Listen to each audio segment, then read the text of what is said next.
All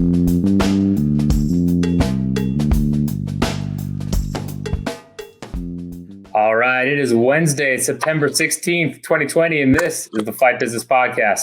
I'm your host, Patrick OJ, and today we have a very special guest, the ringmaster of Fight Circus himself. You know him for Fight Circus. You also know him for Full Metal Dojo, Jon Nutt. Jon, how are you doing today? I'm doing great, bro. I'm doing great. There's the B for Bangkok, if you will. I'm doing fantastic, man. I'm actually not in Bangkok at the moment. I'm in Phuket, Thailand, the Pearl of the Andaman, if you will. So you're catching me on literally, again, you're in Austin, Texas? Yes, so I'm on yes. the opposite side of the planet. Drill through and you will not find China, my friend. You will find us here in Phuket. Hey, I've been to Phuket before. It's beautiful. I wouldn't mind drilling through and going to Phuket right now. It's not a bad place to be. So. I'm sure you wouldn't there. Texas is where it's all happening, though, right? You know what I mean? Everybody's leaving California for Texas. Everybody's leaving many a state for Texas these times. I used to hunt in Hondo, Texas, quite a bit. Okay. So I am familiar with the territory. Been to the Alamo many a time, and yeah, man, I'm kind of jealous of you, even though the circumstances. Right. Of course. I mean, we're both living the life. That's really what this is about. We're both just living the dream. The dream, couldn't be happening any other way. So exactly. So, first things first, I got to talk about Fight Circus Volume 1. I watched it. I absolutely loved it. What was amazing when it first popped up on my radar. I thought, what is this? What's going on? And then I saw the card listing. I saw the promo, the CamSoda put out. It was amazing. Hosting that, how crazy. I mean, you're known for you're a showman, if not anything, you're known for that. How crazy was Fight Circus Volume 1 compared to other events that you've hosted? Yeah, I mean, again, that's tough to answer because you realize that we're on a short crew.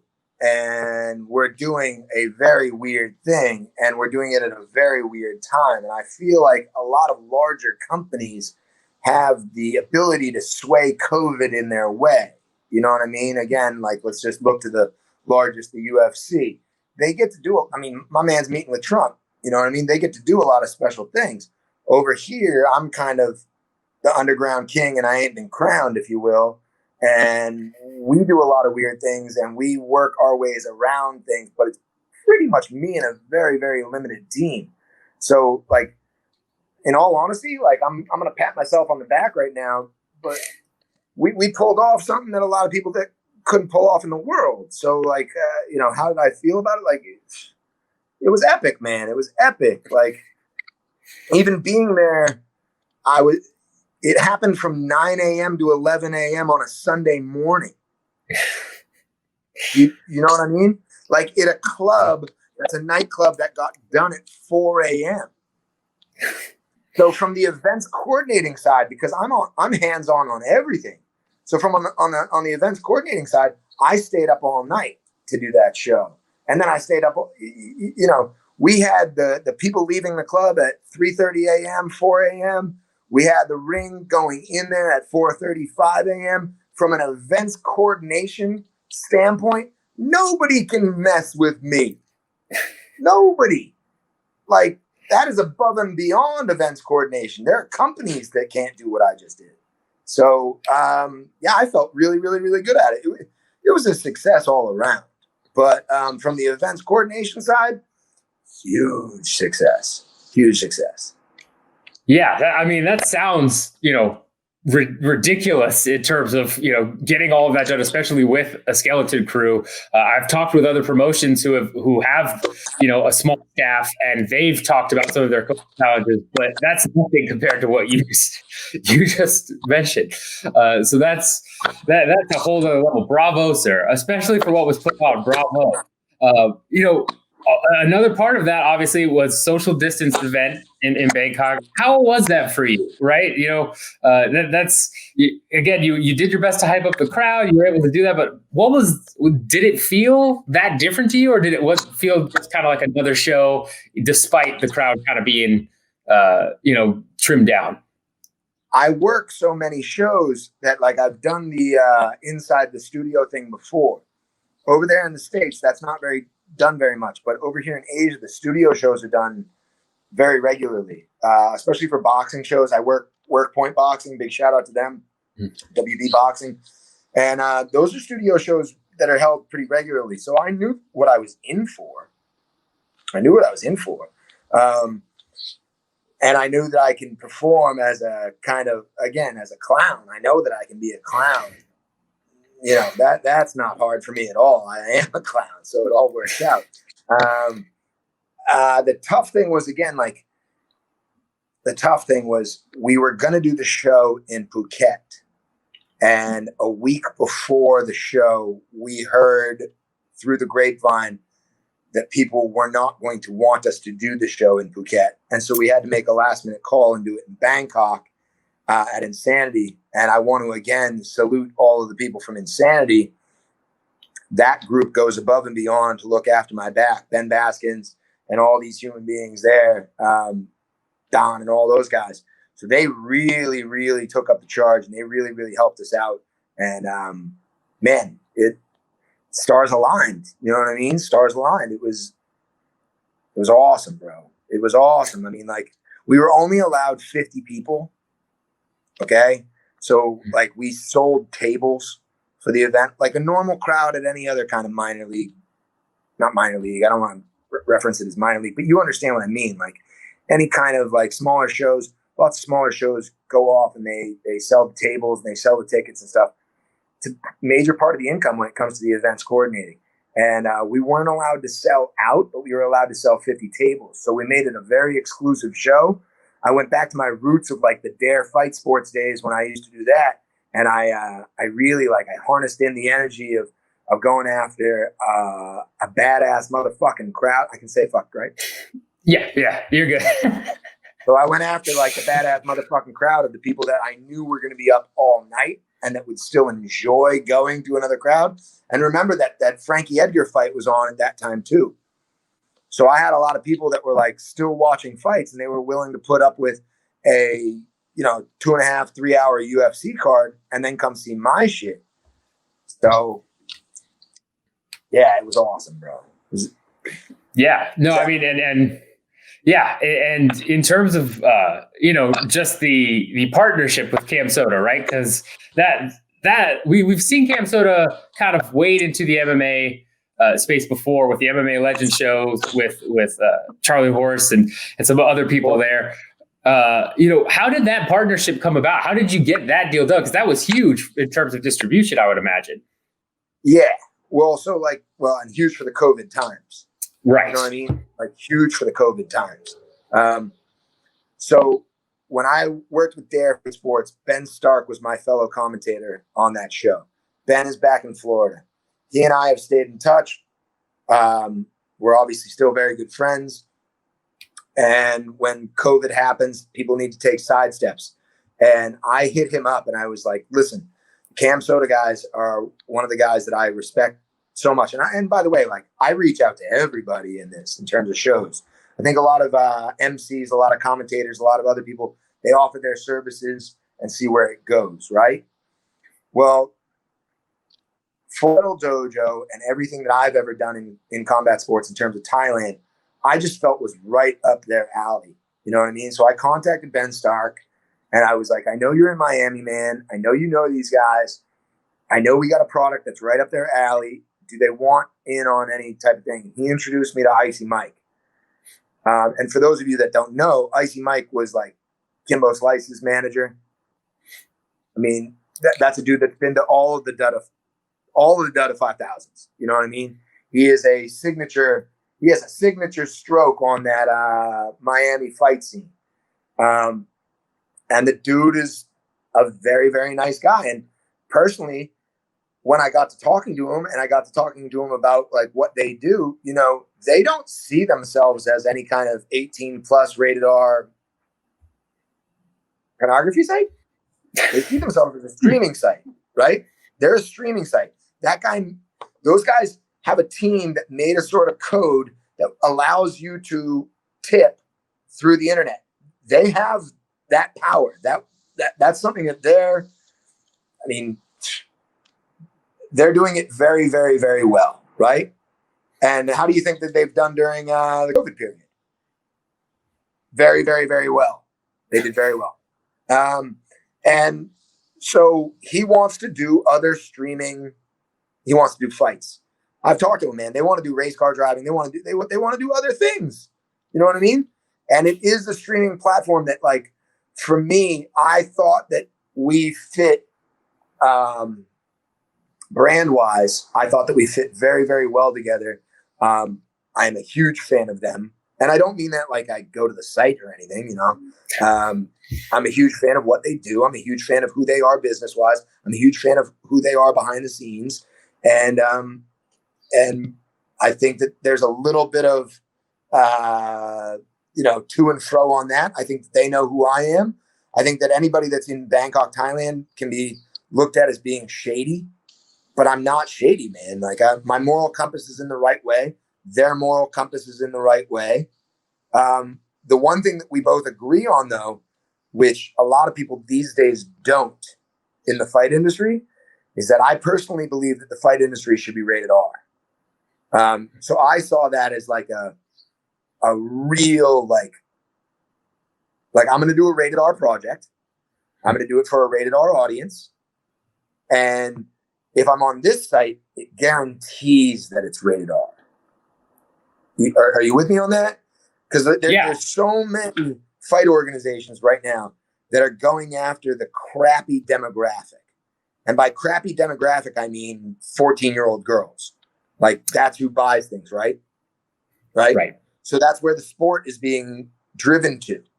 I mean, like, personally, I liked the UFC way more when it wasn't on ESPN. I liked the UFC way more when it wasn't on Fox. And I don't think that fighting should be made for children. I think this is man shit that we're doing. And by being a part of the CamSoda team, I enabled myself to go after that rated R audience and then say a bunch of dick fart, pussy fuck, fucking cunt jokes online. Are you with me? And have to explain myself. Well, Jon, why aren't you going after 14-year-old boys? Bro, they can do Taekwondo. I don't think they should be doing this man shit.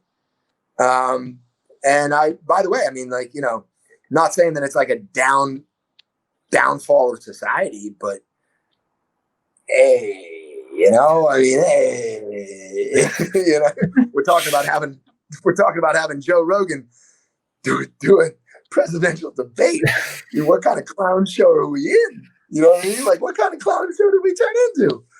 Well, I'll tell you what kind of clown show we turned into. Circus fights, motherfucker. We're coming for you. Yeah, I mean, it's definitely not a bad time to be running circus fights. That's for sure. And there has been a lot of debate in terms of, you know, the pushing that 18 plus label back to 16 or 15. And that's something I know that many promotions are trying to get that extra, you know, teen audience, and that's a whole different feel to it. I'm with you in terms of what you're selling and how it makes sense. I know we here at the Body Lock generally say everything is 18 plus. You can read articles that's just, you know, whatever, but all of our videos are 18 plus mark, stuff like that. So we are on the same page there for sure. You know, the industry has to go towards that demographic because that's the demographic that's going to pay. Unfortunately, for a lot of people in the industry, I again, like, there are certain promoters that talk the talk and don't necessarily walk the walk. I talk the talk and I walk the walk, man. I'm the real deal. I live in Thailand. I see fights every day. Every day. It's what I do. And I still, even though I see children fighting in Thailand. I'm one of the people that kind of advocates for blood testing over here. I advocate for the events to have some more structure than they do. I'm trying to help out on all combat sports, not just one. Do you know what I mean? I believe that soccer and rugby and cricket and the NFL and everybody else has a leg up on us. And I don't think that it should be one combat sport against another combat sport. I think it should be all of us getting together and going against that other one. The problem is the demographics that everybody's going after. I mean, you can't fight football. You're in America, so we'll call it soccer. But soccer runs the world, man. Soccer runs the universe. And Messi fans, freaking Ronaldo fans, whoever they are, they're all going after this market of like 15-year-olds, you know? And like, that's not who my audience was supposed to be. My audience was supposed to be Quentin Tarantino fans. My audience was supposed to be Oliver Stone fans. I've been in this industry for over 15 years, and I've always gone at it from a cinematic point of view. I believe that rated R movies are rated R movies for a fucking reason, right? And my shit should not be PG. That's all I'm saying. You know what I mean? Again, I believe this is man's man stuff. It depends. You have certain fighters today that are like, I'm not a fighter. I'm a martial artist. I'm an athlete, and I want to be treated as such. Good. You have that option. Most of the people that I grew up with, though, like, I never wanted to be, when I was fighting Muay Thai, I never wanted to be considered an athlete. I was a Muay Thai fighter. I was a fucking fighter. Break my nose, break my jaw, come at me, bro.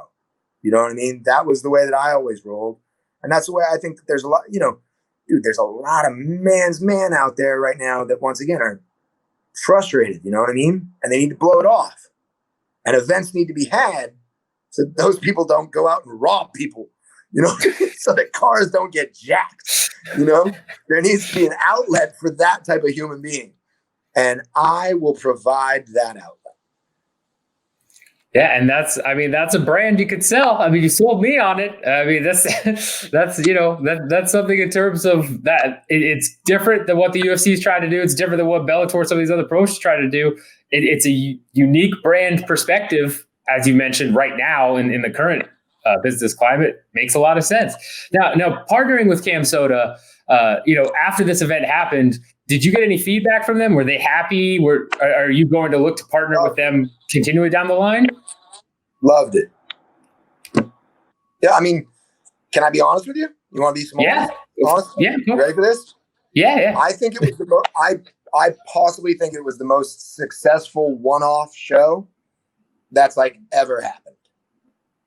I'm dead serious about that. And like, you'll go and you'll look at the YouTube numbers and you won't think that they're very high, but like, it's all relative, right? Like, we didn't pay for any marketing, bro. CamSoda didn't pay for any marketing. And to have like Chris Cyborg tweet about Ali Muhammad because she's been to Thailand before and eaten at his barbecue, we didn't pay for Chris Cyborg to tweet about it. You know what I mean? That's huge. George Masvidal gave us a shout out. That's huge. You know, I mean, again, like I paid for no marketing. We did the show within 3 weeks. Huge success. And by the way, this isn't going to ruin anything for you because I know that you're in the mix. Mm-hmm. But most shows are not profitable, right? The business model of the company has it done so that they are a marketing show onto a marketing show onto a marketing show onto a press show onto a. You're with me, right? I mean, all the way back to the Vince McMahon days, right? And Monday Night Raw was made to sell the pay-per-views at the end of the month, right? Dude, this show was over the top successful. Over the top successful. And again, people are like, well, how are you going to top it? You wait, motherfucker. You wait. I'm going to have some midgets fighting on the next one. You will be satisfied. it was hugely successful, man. And they loved it. We loved it. We immediately started talking about a next date. My wife is 8 months pregnant at the moment. So I'm having my second baby boy on October 12th. And I'm going to take a little bit of time to do that and be like an actual human. But we will get right back onto Fight Circus right away. I already have matchups going right now. And I believe we will set the date next week, and we should be go time middle of November, like November 15th or the following weekend after that. But like no later than that. Gotcha. So, yeah. And you're getting the first scoop. I mean, like we are doing volume 2 right away. Awesome. Well, thanks for breaking the news here, and congratulations. That's awesome that you're gonna have a child in a month or so. That's congrats. And you brought up an amazing point in terms of margins, right? And people don't think about that. Something I see because in my job that I do outside of covering MMA, I'm doing consulting. I'm in the business world working with startups. So much of it is simply, as you said, to get to the next event. It's not profitable. It's let's, get a wash here. And let's get to the big. We have 1 or 2 big events that are going to bring in a ton of money, and everything else is just to pump that up. And so for you guys to pay, I would have had no idea that you paid nothing for marketing. That is incredible because this was all over the place, right? And bro, I think like again, like because I'm a fanboy still. So like, I think Sherdog, like on the Frankie Edgar, I mean, you can go back and check it out, but like on the Frankie Edgar thing on Sherdog, because again, I'm a geek, I think they had like 37 comments. I think we had like 842. Dang. You know? Yeah. And again, like, I mean, it's a different beast. It's a different animal.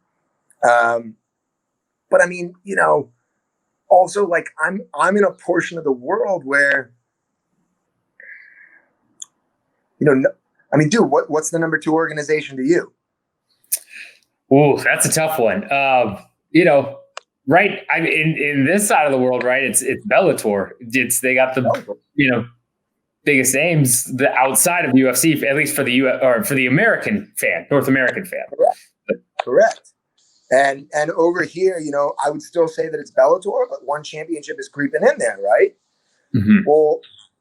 Well, again, I would like to kind of be the exact opposite of that in terms of Asia. If they're going after Asian superheroes, I'm going after, again, 2 versus 1 Russian crazy fights. I'm going after wizard sleeve fights. I'm going after only kicking fights. I'm going after human cockfighting. Again, like, man, it's frustrating for me because I am a huge fight fan. But when I watch Bellator, none of the people over here know who they are. Mm-hmm. None of the people. You know what I mean? I was at a restaurant earlier tonight, Allie's Barbecue, and Bellator was on, and just they're not having such an impact over here, and that's fine. You know what I mean? Again, they're doing their thing. They're doing their business model. I love when they have legends on there. I love when they have Michael Chandler on there. I love when they have Pitbull on there. But I mean, the facts are facts. UFC won, right? And the reason I say that isn't necessarily because they won, like, as in they were bought for $4.3 billion or anything like that. I mean that the social norm of casual fans, they follow the UFC. So I don't know how it must be to be Patricky. You know what I mean? But I bet that dude goes out to restaurants all the time and is like, I'm an MMA fighter. And people are like, oh, you're a UFC fighter? And he's like, you know what I mean? I bet you Michael Chandler goes out all the time. He's like, yo, I could whip half of the UFC roster's ass. And I bet you just random, casual, nonchalant, the social norm. Well, I've never heard of you because you're not in the UFC.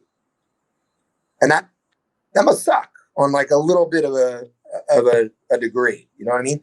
I mean, you and I both know personally, like, I know plenty of fighters that are not in the UFC that could easily be in the UFC, right? Oh yeah. Yeah. But you and I don't make the market. Unfortunately, you and I don't buy the tickets. You and I don't buy, you know what I mean? Do you even pay for the pay-per-views?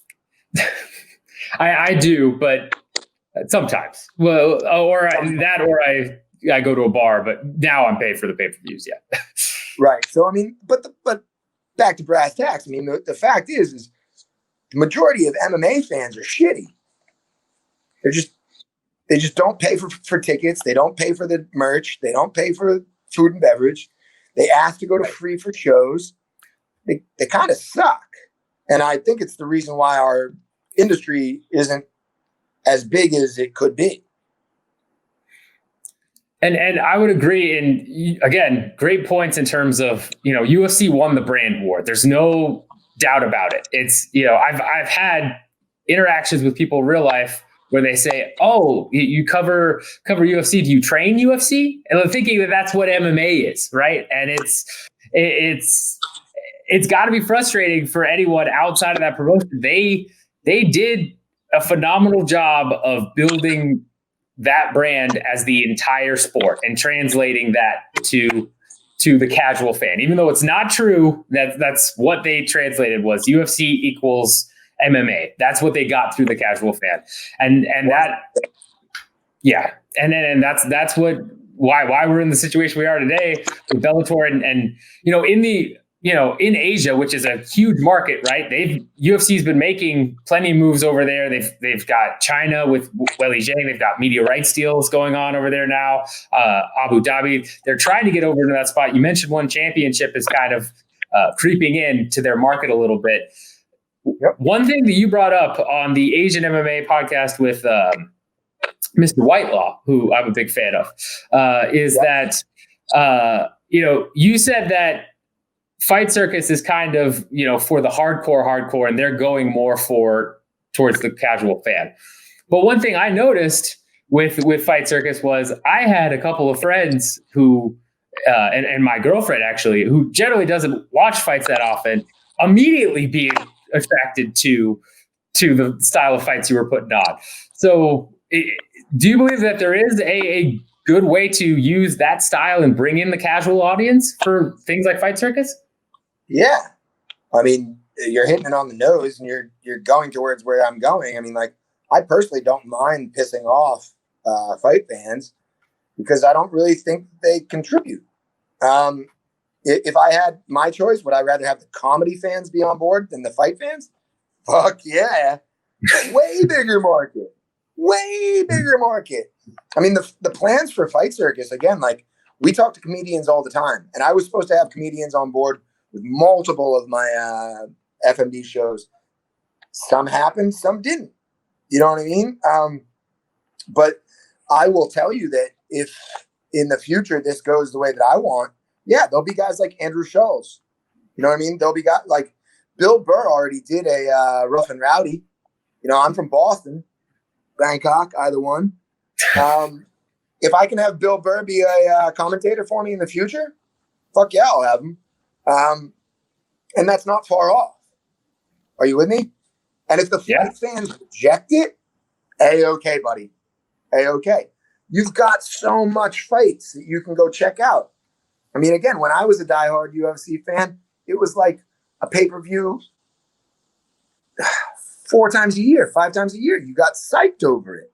Well, now it's kind of watered down. They've got Dana White's Contender Series. You've got the Tough Show coming back. You've got fight nights happening all the time. They're an ESPN product. And everybody's shooting to be an ESPN product. Well, guess what? I'm not fucking shooting to be an ESPN product. I do not want anything to do with that. I work for Fox. Fox is great. They're also the devil. Depends on how you want to look at it. You know what I mean? They make you do certain things that artistically you would never really want to do. And I mean, I think there are so many people that are out there that are kind of in your position, and I'm not like shining it back on you or anything, but I think there's so many people that think that they want to work for the UFC. And then when you go to Vegas and you work with the UFC, because I've done multiple shows, You see who's thriving in the UFC environment, and it's 27-year-old women, right? It's 27-year-old women who don't give a fuck about fighting. Why are they crushing it at the UFC? Well, because they're not fanboys. So they don't have any problem working in that environment. They're just there to text, oh, hey, hi, how are you? It's so good to see you. He's right over here. Come this way, talk to him, and then leave. That's the way it is, because it's a super corporate structure.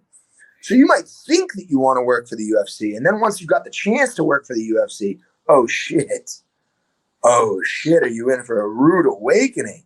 You now have no friends. You have no ability to speak your mind. You have, again, like it's a job now. It's a job. And a job ain't nothing but work. Yeah, no, I am very much of the mindset. I'm loving what you're saying, especially in regards to the corporate, structure there. Because yes, I feel like a lot of fans and a lot of media people that I know, some understand that and they say, no, I don't want to work for the UFC.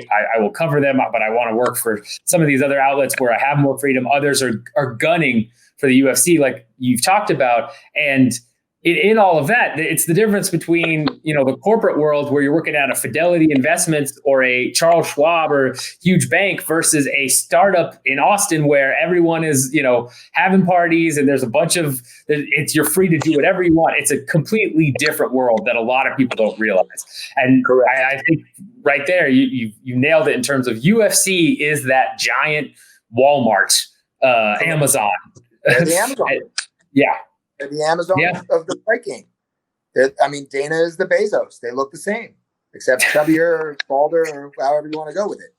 But and again, bro, like my hat's off. I'm still, one of the things that I love about what I've done is I'm still a fan, man. Like, how many people do you know get into this industry and the moment that the curtain is pulled back, they lose all their passion for the sport. They lose all their passion for the growth of the game. And I haven't lost it, man, by staying true to myself and by staying true to like the Asian MMA community that I have around me. Bro, I don't have to lose any of that. I can still go to the bar on a Sunday morning or Saturday night, and I can still rock it, have a couple pints with friends, talk shit. You know what I mean? Have it be everything that I wanted NFL to be over in Thailand, right? But I don't have to fucking lose my soul and say that I'm giving respect to somebody that I don't feel needs respect. How about that? You know what I mean? Yeah. No, that is a polite way to put it. I think I know what you're talking about, and that makes sense. Yeah. And outside of what you've done with Fight Circus and Full Metal Dojo, I know you've got your hand in a lot of different projects. You mentioned, working with other promotions. You mentioned KFC Asia in some interviews. How have those things been going with COVID? Obviously, you mentioned some of the logistical problems with just Fight Circus. What's it been like to try and get some of those other promotions up and running or working with everything going on? WLC has been the most interesting, and that's like my other very, very, I'm very, very passionate about WLC. I think Letway is the shit. If you've ever been to a live fight show, again, when you're at a live fight show, the hair is standing up on the back of your neck. You're freaking out, right? You got the lights, camera, action, you got the music, and then you got these two dudes going at it. And there is nothing more going at it than two people fighting bare knuckle plus headbutts in Burma. You know what I mean? It's the big, ugly brother of Muay Thai. Muay Thai minus the gloves plus headbutts. That's what the WLC is. And Gerald Ng, as they call him in America, and G, Gerald, I think, is the shit. I think that he really has stumbled on to something, and I think that it could go very, very far. We were supposed to be in America this year, We were supposed to be in America during Fight Week. That was the plan. UFC Fight Week on UFC Fight Pass in July. And obviously because of COVID, that isn't happening. I just rocked 2 of the WLC shows, which again, we rocked in Chiang Mai. And I mean, again, I'm actually not even sure if I'm supposed to be saying this because it's, it's already said, you know what I mean? But it basically, you have to work across borders because certain countries don't have enough fighters in them to be able to pull off a full show, right? I am very fortunate in terms of Thailand because so many fighters got stuck here. They're stuck. Can't go anywhere else. And I mean, that kind of sucks for them, but it also opens opportunities. Personally, again, I see a lot of legs with WLC. I see a lot of legs with WLC. I think that a lot of people in America will start tuning in. I think that the group that's behind WLC, I've met them all, and Zay, who is the man in charge of that shit. He's doing it for nationalistic purposes. He wants to put Myanmar on the map. He wants to put Burma on the map. What better way to put Burma on the map than have their national sport get limelighted? You know what I mean? And if you don't know what I mean, like, again, let's be super dorks right now. You got Brave, right? You got Brave, right, who I'm also a huge fan of. Been to numerous Brave shows. I've been to Bahrain. The Hawk is the man. The Prince is the man. But why isn't Brave kicking off, man? Like, why isn't it? They've got so much backing. They've got so much money behind them. They're going to different countries all the time. But I just think, again, that the UFC umbrella covers so much weight in terms of the casual fan that people aren't looking at Brave. And I think that that's sad, But then again, like, I'm a hardcore dork, bro. Like, I'm the type of guy that, like, when Nirvana came out, I was like, that's my band. You can't listen to them. I'm the only one that can listen to them. I'm a Nirvana fan. And that's the way that most, like, hardcore MMA fans still are. Like, I like it. You can't like it. I'm going to tear down what you like. And aside from that, I mean, like, in terms of promotionals, if you're a good businessman, you can make money off of events coordination. But if you're not a good businessman, you're throwing fucking money onto the fire, bro. Yeah, no, I mean, like you mentioned it earlier, with the margins are everything, and especially in events coordination. And you mentioned Brave. Brave has had a couple people now. We just saw last weekend Otman Azatar go in there and starch Karma Worthy, who was the favorite in many people's minds. But again, you're right. The UFC umbrella is too big. And I'm also with you with WLC. I've seen several of my media friends who are hardcore like me, love to watch every fight of anything they possibly can, have really been attracted to that stuff. I definitely think they have a unique model where they fit a great niche that's in between, people that are all about boxing, want more hardcore stuff like the UFC, but don't want the UFC products. I think, WLC and Muay Thai is that niche that Muay Thai gets slightly, but with the headbutts and that hardcore aspect really takes it to another level. So I believe there's definitely a big room for growth of that sport in the US and across the world, really. I'll also give you another one, if you don't mind. Yeah. If you don't mind me butting in. BKFC, bro. I'm talking to Dave Feldman all the time now. And Dave Feldman, my mother lives in Philadelphia. We have similar friends that I know his dad. His dad was the man. Marty Feldman was the fucking man. So like, I'm talking about trying to bring them out to Asia. Now, when I'm talking about bringing them out to Asia, I'm not talking about it from an Asian standpoint, bro. I'm talking about it from what I think the US will still get on board. Imagine if we do a BKFC on an island out here. You know what I mean? Yeah. Bare knuckle dragon. You know what I mean? Like where it's BKFC rules in the round ring, done with their product, but still done from my point of cinematic view. You know, if FMD and BKFC can come to some sort of synergy, which I believe will happen, I think BKFC back in the States will go on to I think that I could fucking crush that. I want to work with them real bad, and I think we can knock it out the box.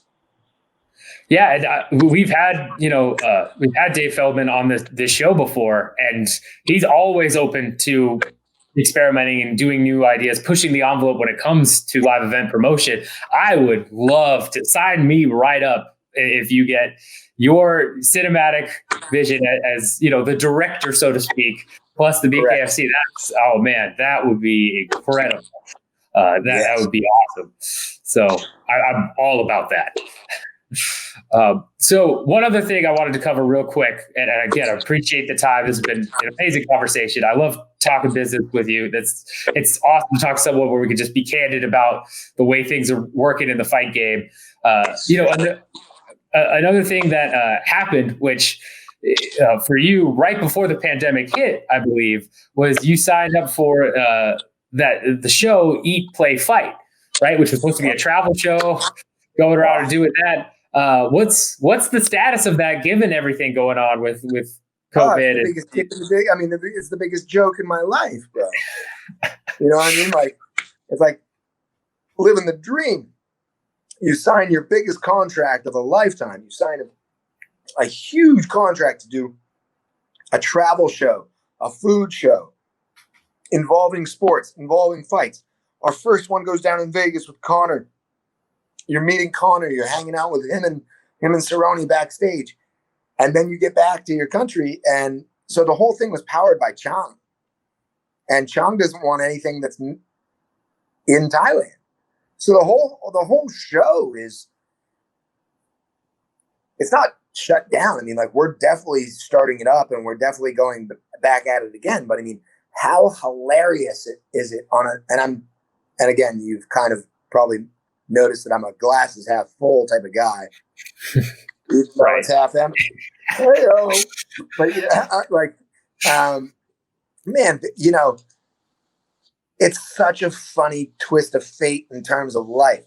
You sign the biggest deal of your life to do a travel show, dreams come true, and hey, I'm just gonna punch you in the dick, straight shaft, no nuts, and you don't get to do anything.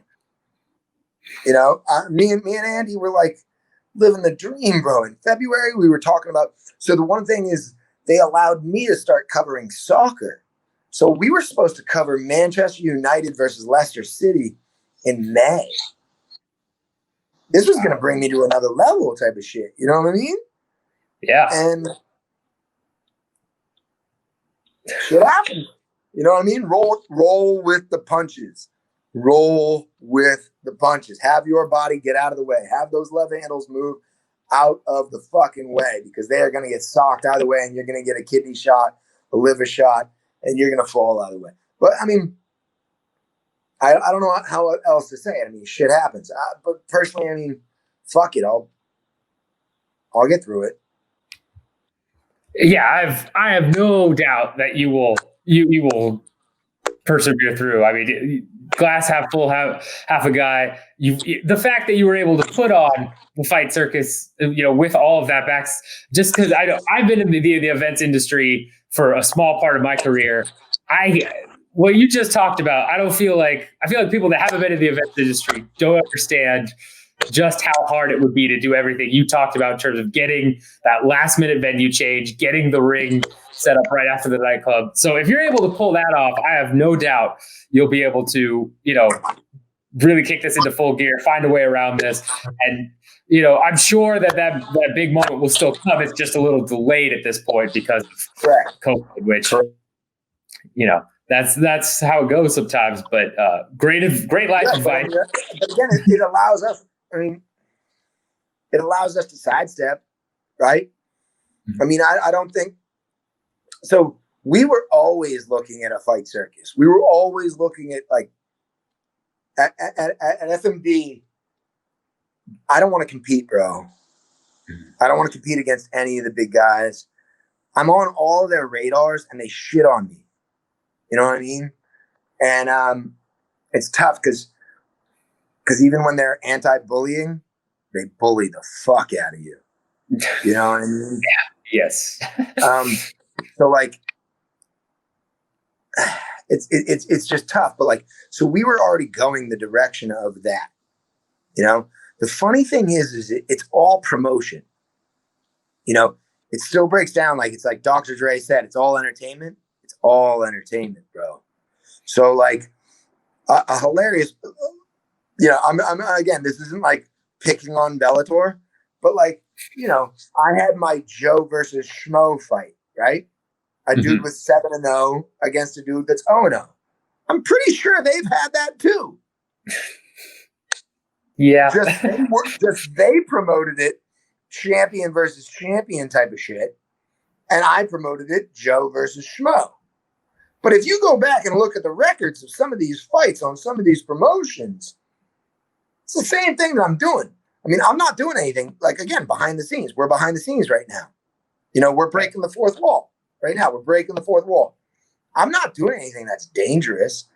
You know what I mean? Like in terms of fights and stuff, I still blood test all my fighters. I still do everything above board, right? It's just the way that I promote it that's different. And, yo, those motherfuckers do exactly the same shit I do, except they call it champion versus champion, and I say schmo versus pro.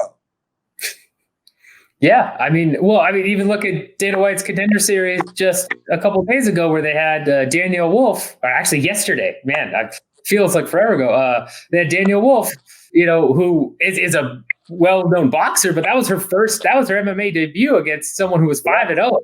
It's Correct. Kind of the same thing. And again, like you recognize that I could have promoted that as female professional boxer versus female professional MMA fighter, person with 0-0 versus 5-0. Who's going to win it? Who's going to win it? You know what I mean? It's all in how that is promoted. I mean, bro, a majority of my fighters have gotten eaten up by one, right? Which leaves me at a fucking loss. Right. You know, the moment that they're the moment that I put them on a radar, they get a little bit of fame, and then larger fucking organizations come and pay them more, and I'm not going to pay them more. But what's funny when we're going about margins, and again, now I get to really have fun, because are they ever gonna steal the B-boy from me? Are they ever gonna steal Ali Mohammed, the barbecue king of kebab, from me? Well, if they do, they have to change their whole fucking business model. Yeah. Right? Yeah. No, and that's a great. Have fun with that. Have fun with that, you know? Whereas I get to say that the king of kebab, Ali Mohammed, 46-year-old Iranian, just beat a 26-year-old Canadian. You know, Ali Mohammed came over to me after the fights and he goes, I want to fight the 2 versus 1. I want to fight banking no money. Well, shit. I want to put a barbecue guy against 2 versus 1 too. This all works out. You know what I mean? Yeah. No. It makes sense, and you know, one promotion, something that's been back of my head after I saw Fight Circus, and I've been thinking about a little bit as we've been talking here, is, you know, one larger promotion that does some of those more of your style. I still not quite at the level, obviously not at the level what you're doing in terms of the brand push, but Ryzen has done some kind of, what we want to call, what they brand them as, freak show fights. In terms of doing Ryzen cross promotion, because they've done it before, they did it with Bellator. Their whole thing has been a federation of trying to get other promotions who still may fight in their own respective organization, then have a cross-promotional fight or fight against one of their guys. Have you talked to Ryzen ever about doing something along those lines? Or I know them all. I was super happy that they gave me support. I support them all the time. I don't think, again, like when you work for one brand, you're supposed to not support another brand. Because I'm the leader of my brand, I support all brands. Which was the magic that happened for me. Bro, they're you know, they had Amir Ali Akbari, they had Top Noi, they had Amp, they've had loads and loads of my fighters. I would co-promote with anybody. I doubt many people will want to co-promote with me in the future. You know what I mean? Because I am going off in my own direction, and it kind of interferes with the way that they're projected. Right. But bro, I'm an American that grew up with pride, and I loved pride, and I want more pride, and I don't feel like pride is hitting, and I don't feel like Risen is hitting the note that pride did. Did Fight Circus hit the note that pride did? Fuck yeah. Fuck yeah. You know? And again, if and when we have more money behind us, I'll have Jose Canseco back when he's 60. You know what I mean? And I want him to fight Johnny Damon. You know what I mean? And that was a fight. You know what I mean? Like, hey man, like again, huge fan of Risen. Huge fan. So I would love to do it with them, but I have no idea. I don't think the world has any idea either. I think everybody's kind of screwed for the time being. Back in July, I used to make plans. I don't make plans anymore. That's fair enough. I mean, there's nothing wrong with that sentiment, especially given the way the world's gone. And so I really want to thank you for the time. I really appreciate it. Thanks for breaking the news about Fight Circus Volume 2 coming at the latest mid-November. That's awesome. Is there anything else out there you want to promote? Anything you want to, in terms of just what you're doing, anything like that? Where can we find you? Where can people go to Twitter and Instagram to find you? I love what you're putting out on Twitter, by the way, too. No. I will not be on Twitter. I will not be on Instagram. You can see me on Facebook if you want. I do not want to be an influencer. I am not trying to be famous. I do not even want it to happen.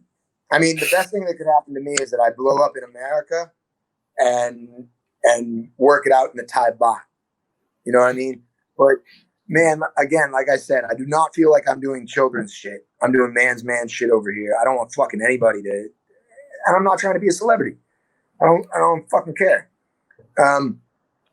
Personally, you want to know what I want you to know? Yeah. Is that I'm going to do a real life battle of the bands at the next one. So I'm going to have one band that is a hardcore punk band from Thailand. 3 members in that band, like Nirvana, bass player, drummer, singer, guitar player.